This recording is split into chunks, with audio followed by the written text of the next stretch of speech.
stop beating yourself up. It's not necessary. Not all resistance is actually something you have to fight. And honestly, beating yourself up for not making fast progress isn't going to help at all.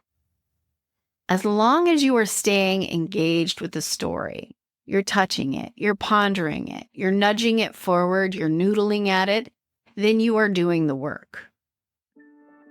Welcome to the Write It Scared podcast. I'm your host, Stacey Fraser, a formerly repressed creative soul turned fiction writer, story editor, and author accelerator certified fiction book coach. At Write It Scared, we tell the truth about why writing a novel is so hard by acknowledging that most writers grapple with two stories: the one they want to put on the page to the best of their ability, and the often subconscious internal story that prevents them from doing it.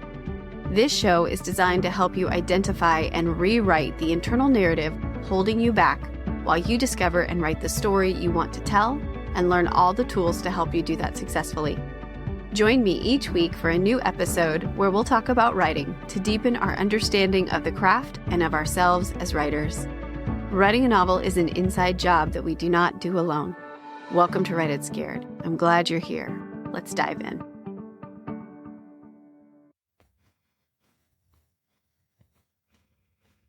Hi, writer. Welcome back to the Write It Scared podcast. I'm your host, Stacey Fraser. Thank you for being here today. We are going to be talking about a somewhat taboo topic in the world in general. You just don't hear much about it and how it relates to writing. And then we're also going to touch on procrastination and resistance and how to stop beating ourselves up when we're not writing. And I also have a tool to help you work through mindset wobbles and other forms of resistance. And I will share that with you today. But first, I just want to take a minute to say thank you to all the listeners for being here. We reached an incredible milestone on the podcast last month, and I blew right by it. Spring was incredibly busy, and yet I harp all the time how important it is to celebrate our creative milestones and our creative efforts. And yet, I did not realize that the Write It Scared podcast has been out in the world for an entire year. And that would not be possible without you here listening. It would also not be possible without the authors, the writers, the industry experts who come on the podcast and share their valuable experiences and expertise and their vulnerable experiences with us so that we may grow as humans and writers, as creatives. So thank you very much. And to celebrate this amazing milestone and to celebrate you, the listener, I am going to do a giveaway. I'm giving away 3 90-minute plot sprint coaching sessions with me, plus a copy of my favorite mindset resource and a bonus surprise. You can enter to win the giveaway prizes by either going to the show notes and clicking on the form, or you can go to writeit.co/podcast anniversary giveaway and just follow the prompts, fill out the form, and you'll be entered to win. The important dates to remember are that the giveaway entry form is open until June 11th, and winners will be announced on June 16th.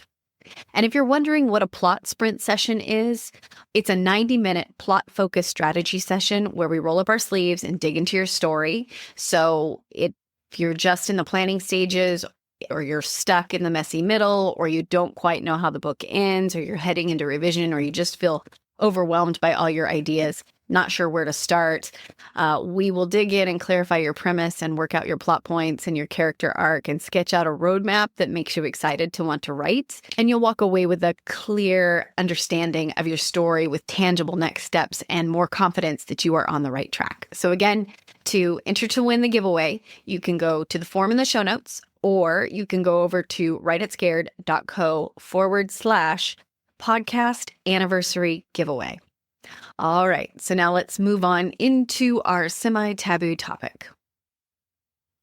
I'm going to be talking about what it's like to be a perimenopausal writer. So if you're a woman in this stage of life, I just want you to hear this. You are not alone. And I want to start with this. I believe very deeply that sharing our truth, the raw, the vulnerable, the sometimes ugly truth, with the right people can help us heal and move forward. And then when we're ready, we can turn around and share it on a different level with a different intention. And maybe we can help somebody else. So that's my intention today, is to reach writers who may be struggling with this issue in the same way that I struggled with it. So I'm 44. And in the last year, I've felt like I've been slowly losing my mind. Like literally, where the hell did I put anything? If you asked me what I did yesterday, I would have to check my planner, both of them, to give you an accurate answer. But what was worse was the inability to find the right words when I needed them at the critical moment. And as a writer, it has sucked, and it has sucked hard. I had felt mentally slower. In many ways, I felt like I was losing my edge.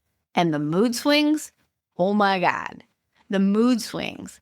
My moods were like a pendulum on steroids. And don't even get me started with the other super fun body stuff that comes with erratic estrogen levels. I will spare you the details. Oh, and let's not forget about the fatigue.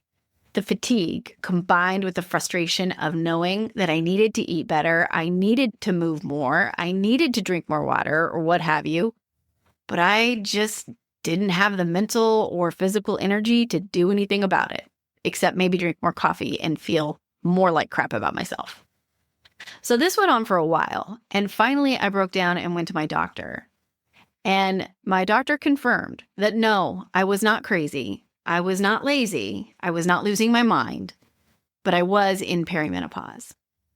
And I was experiencing cognitive dysfunction that can sometimes come along with perimenopause, specifically issues with verbal fluency, short-term memory recall issues, trouble with focus. And all of it was due to swinging estrogen levels. And yes, it was absolutely bad enough to affect my work and my relationships. And no, it was not my fault. And also, there was good news. It was temporary. Once I hit menopause, it should resolve. And that could take between 2 and 7 years. But most importantly, there was something that I could do about it. So after I was done being a hot mess and crying because somebody got me and understood me and actually listened to me, then we talked about options, and I chose a path that felt right for me. And now I'm on the other side of it. It's been a few months, and I'm so much better. The brain fog I was feeling has lifted, and my words are coming back. And my family no longer thinks that I'm a two-headed gremlin, at least not all the time. I still need 2 planners, and maybe don't feel as sharp as I once did, but I continue to improve.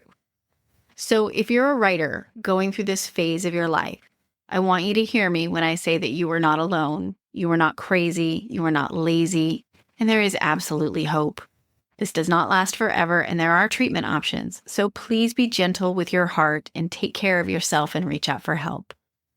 All right, let's move on to the second part of today's podcast, which is where we're going to talk about how to stop beating ourselves up when we are not writing. But first, let me ask you, do you struggle with procrastination, perfectionistic tendencies, pessimism, maybe get down on yourself when it comes to your writing? Do you have a noisy or bossy inner critic that tends to get in your way? Do you ever feel like you'll just never move past this place in your story? Or find that you are afraid of what people will think of you as a writer of your book if you actually write and finish the book you want to see in the world? Do you want to type the end to a story you're proud of more than anything, but you just can't seem to move forward? If you answered yes to any of those questions, then I want you to know, again, you're not alone. I've been in those places, as have many of the writers that I've helped. And those places hurt, they wound. They make us feel like giving up, but we can't do that because we're writers and we're here to write the stories that are inside of us. And this is why I created a tool called The Right Mindset, which is a free workbook and resource guide to help you face your writing fears and overcome your creative blocks. And this tool will show you how to set yourself up for a successful writing experience by learning to manage your expectations and reframe unhelpful internal narratives into positive thoughts and behaviors, and most importantly, into action that will move the needle forward for you in your writing. It will not be easy to face any of these things, but it will be worth it. And I also include my favorite mindset books for writers in this tool. So if you're struggling with your inner critic right now, if you find yourself spinning around procrastination or perfectionism, or you're just not getting the traction you want in your story, download The Right Mindset. Go to writeitscared.co/the right mindset, and it is spelled WRITE, or you can also check the link in the show notes. Now, we as writers and writing coaches, we talk a lot about procrastination and how it creeps in as resistance and keeps us from doing our creative work. Resistance can wear many disguises. It can show up as perfectionism. It can show up as pessimism. It can show up as procrastination or shiny object syndrome. It can look like us delving into more learning, into craft, into listening to another podcast, into attending another writing summit. It can look like us having a really good time with our writing group, but not actually getting the writing done. And if we're not careful, resistance can grab us by the ankles and drag us down before we realize what's happening. But sometimes we mislabel what's actually happening as procrastination when it's not, and we beat ourselves up for not making progress. Sometimes the dawdling and the staring at the screen without typing a word, the Wordle break or the social media scroll, or for me, the just one more level on Royal Match, is not procrastination at all. It's actually percolation. And there's no need to feel bad about it, because here's the thing. Time spent percolating is processing. So how can you tell the difference? How can you tell if you're procrastinating or if you're percolating? Procrastination feels like avoidance. It's a feeling of retraction and running and pushing the work away because it's either uncomfortable or overwhelming or feels uncertain for some reason. Now, percolation feels more like curiosity, though it can still be very frustrating. But you're not actively avoiding, you're mulling, you're poking, you're prodding, you're noodling at the problem because you don't know the answer to it yet. And sure, percolation can feel a lot like procrastination because it doesn't look like progress. There's no word count ticking up. There's no scene getting finished. Sometimes you just don't know what happens next or how to connect things to the bigger picture, and you just need to think about it. And there's nothing wrong with that. So this happened to a writer who was in my small group coaching cohort in the spring of 2025. And this writer was writing a scene and she was stuck. And she'd been working on it for a while, but she couldn't see the way through. And it happened right after the Super Bowl. And she complained to me that instead of writing, she did this deep dive into Kendrick Lamar. And we laughed because I did too, instead of writing. And she also just took time off and she visited with family and had some conversations with her family about some family history. And that was partially related to her story. But she felt like she was avoiding her writing. Now, did some of it look like avoidance on the surface? Little. Maybe. But in reality, what was actually happening is that she was giving her brain the space it needed to work through the problem without forcing it. And sure enough, when she came back to the scene, she had a breakthrough. And now that scene is done and dusted, and she's moved on, and she's damn near finished with this draft. So, as I told her, as I will tell you, stop beating yourself up. It's not necessary. Not all resistance is actually something you have to fight.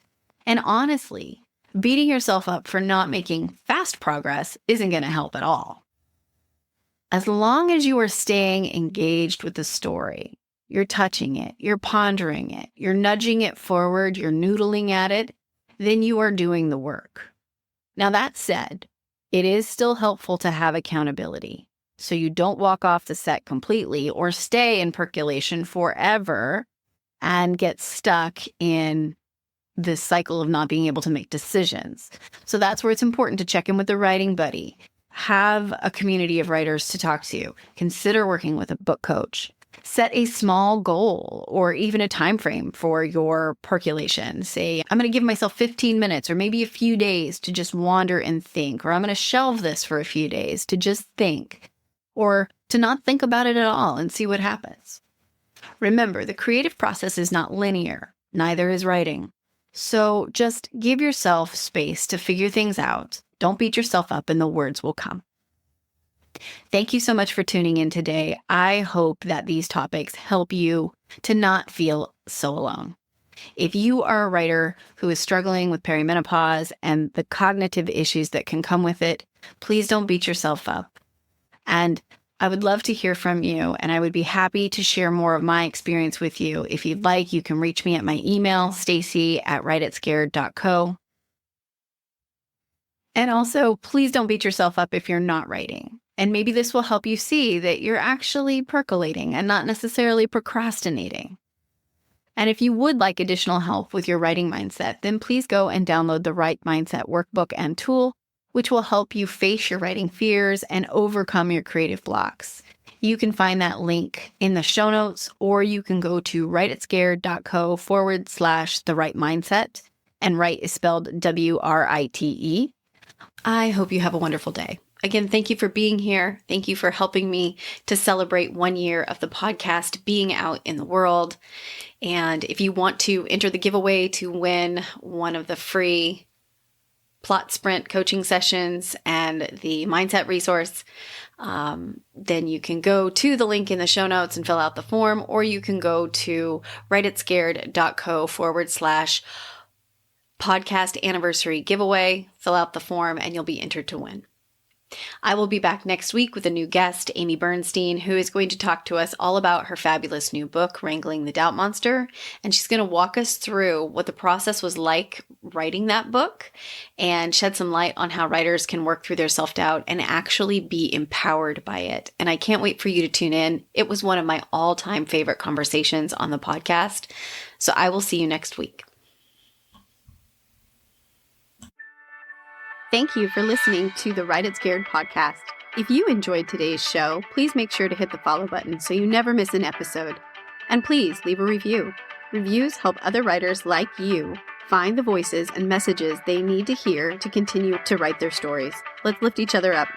Remember, you can be scared and still be unstoppable. I'll see you next week.